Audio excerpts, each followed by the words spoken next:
My name is Kurila Ravi. I am from Mudkur. Actually, నేను little flower స్కూల్లో నేను biology teacher చేస్తున్నాను. 8th, 9th, 10th standard నేను teach చేస్తాను యాక్చువల్గా. సో కొద్ది రోజుల క్రితం ఒక 1 month బ్యాక్ నాకు కొంచెం నడుము నొప్పి నెక్స్ట్ నెక్ నొప్పి రావడం జరిగింది.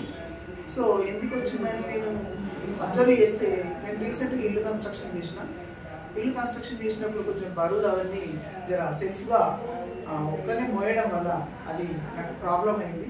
సో నేను చాలా హాస్పిటల్ తిరిగినా, ఎన్నో ఎక్సర్సైజ్ తీసుకున్నాను, కానీ ఎక్కడ కూడా నాకు రిజల్ట్ దొరకలేదు. సో ఉన్న పెయిన్ అలాగే ఉంటుంది, డబ్బులు ఖర్చు అయిపోతుంది. మా దగ్గర పూర్ ఫ్యామిలీ, అమ్మ నాన్న లేరు, అమ్మ నాన్న చనిపోయారు, నాకు 2 చెల్లెలు. నేను ఒక్కరినే చేస్తే ఇంట్లో గడుస్తుంది, నేను స్కూల్కి వెళ్ళి సంపాదిస్తేనే ఇంట్లో గడుస్తుంది, 2 చెల్లెలు నేను కావాలి. సో ఎట్లా అని నాకు చాలా బాధగా ఉండి నాకు ఎవరు లేరు చూడడానికి కూడా, నాకు డబ్బులు ఇవ్వడానికి కూడా ఎవరు లేని పరిస్థితి, ఉన్న డబ్బులన్నీ ఖర్చు అయిపోతున్నాయి, ఎలా అని నేను చాలా బాధపడుతున్న టైంలో మా ఫ్రెండ్ ఒకరు సో ఇక్కడ నారపల్లిలో వజ్ర హాస్పిటల్ ఉంటుంది, అక్కడ చాలా హెల్ప్ఫుల్గా ఉంటారు.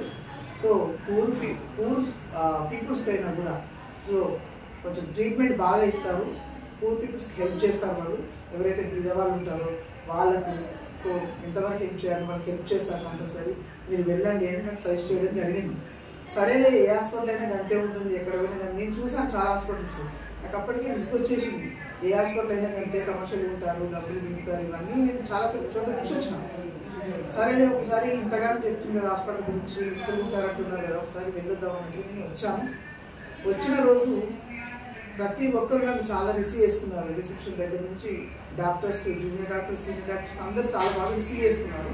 సో రిసీవింగ్ చూడగానే నాకు అనిపించింది ఓకే పర్వాలేదు, సో మా ఫ్రెండ్ చెప్పినట్టుగా ఉంది, ఓకే పర్లేదు అనిపించింది. ఆ తర్వాత ట్రీట్మెంట్ స్టార్ట్ చేశాను. ట్రీట్మెంట్ స్టార్ట్ చేసిన తర్వాత సో నేను డైరెక్టర్ ప్రకాష్ సార్ కలవడం జరిగింది. సార్ కూడా ట్రీట్మెంట్కి సంబంధించి ఎలాంటివి అయితే బాగుంటుంది, నా ఫ్యామిలీ బ్యాక్గ్రౌండ్ మొత్తం సార్ చెప్పాను నేను. సార్ నాకు పూర్ ఫ్యామిలీ, సో డబ్బులు లేని పరిస్థితి, ఇంత పెద్ద హాస్పిటల్ అంటే నేను అంత అమౌంట్ నేను కట్టలేను, సో ఎట్లనే చేసి హెల్ప్ చేయండి సార్ అంటే, సో మీరు చేస్తారని నాకు తెలిసింది సార్ మీ హాస్పిటల్లో, అందుకోసం వచ్చినాను. నేను సార్తో కూడా నా ప్రాబ్లమ్ని ఎక్స్ప్లెయిన్ చేశాను. చేస్తే సారు దానికి 100% రిప్లై ఇచ్చి సో 100% హెల్ప్ఫుల్గా ఉంటూ సో ఏ మెడిసిన్స్ అయితే నీకు బాగుంటుంది, ఏ మెడిసిన్స్ అయితే బాగుండవు, ఏమైనా సైడ్ ఎఫెక్ట్స్ వస్తాయా రావా, మ్యాక్సిమం సైడ్ ఎఫెక్ట్స్ రాని మెడిసిన్స్ సార్ నాకు సజెస్ట్ చేస్తూ సో పర్సనల్గా కూడా కేర్ తీసుకుంటూ, నువ్వు ఇంటి పెద్దవంటున్నావు, అమ్మ నాన్న లేదంటున్నావు, 2 చెల్లెలు అంటున్నావు, సో వాళ్ళిద్దరిని నువ్వే పోషించాలంటున్నావు కాబట్టి నాన్న 100% మా హాస్పిటల్లో, వజ్ర హాస్పిటల్లో పూర్ పీపుల్స్కి కూడా, మీద వాళ్ళకు కూడా ఖచ్చితంగా మేము హెల్ప్ చేస్తాము. నువ్వు విన్నది నిజం, వాస్తవమే అది. ఎందుకంటే నేను ఒకరు కాదు, ఎంతమంది పేదవాళ్ళకి మేము చేసినాం కాబట్టి మా గురించి మీకు చెప్పగలిగారు, మీరు రాగలిగారు.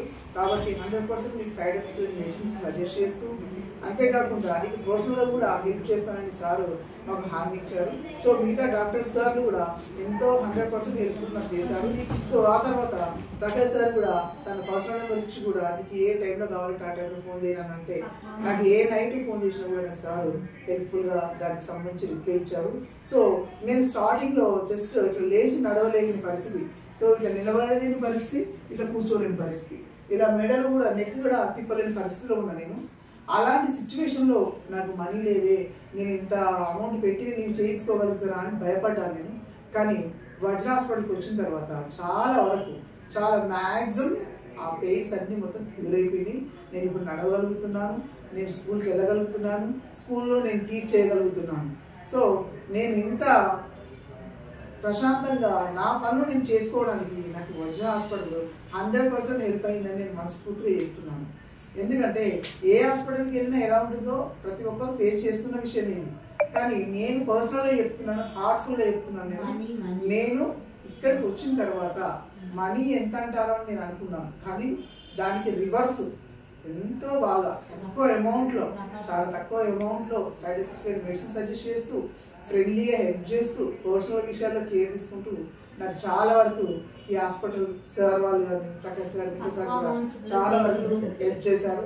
సో సార్ వాళ్ళ హెల్ప్ వల్లనే మేము ఎంత తొందరగా రికవర్ అయ్యామని మనస్ఫూర్తిగా నేను చెప్పుకుంటున్నాను. థ్యాంక్ యూ అండి, థ్యాంక్ యూ వెరీ మచ్. దేవుడు మంచిగా చూడాలి. హాస్పిటల్ను ప్రకాష్ సార్ని వాళ్ళ టీంను మొత్తానికి మంచిగా చూడాలి మేడం. తక్కువ అమౌంట్లో రీచ్ అయ్యే విధంగా మెడిసిన్స్ అయినా ట్రీట్మెంట్ అయినా చేసి ప్రకాష్ సార్ వాళ్ళ టీంను వాళ్ళు చల్లగా ఉండాలి. దేవుళ్ళు చల్లగా ఉండాలి. వాళ్ళని ఎల్లకాలం పేద ప్రజలు కూడా ఆదుకునే విధంగా ట్రీట్మెంట్ చేశారు. మాకు డబ్బు పరంగా కానీ మెడిసిన్ పరంగా కానీ ట్రీట్మెంట్ పరంగా కానీ అన్ని విధాలుగా మంచిగా చేశారు. నెక్స్ట్ వాళ్ళ టీము వాళ్ళ పిల్లలు వాళ్ళ ఇంట్లో వాళ్ళందరూ దేవుని చల్లగా చూడాలి. ప్రకాష్ సార్ కూడా చల్లగా చూడాలి. వాళ్ళందరూ బాగుండాలి, మంచిగా ఉండాలి. నమస్కారం. వజ్ర హాస్పిటల్ కూడా మంచిగా ఉండాలి. నమస్కారం.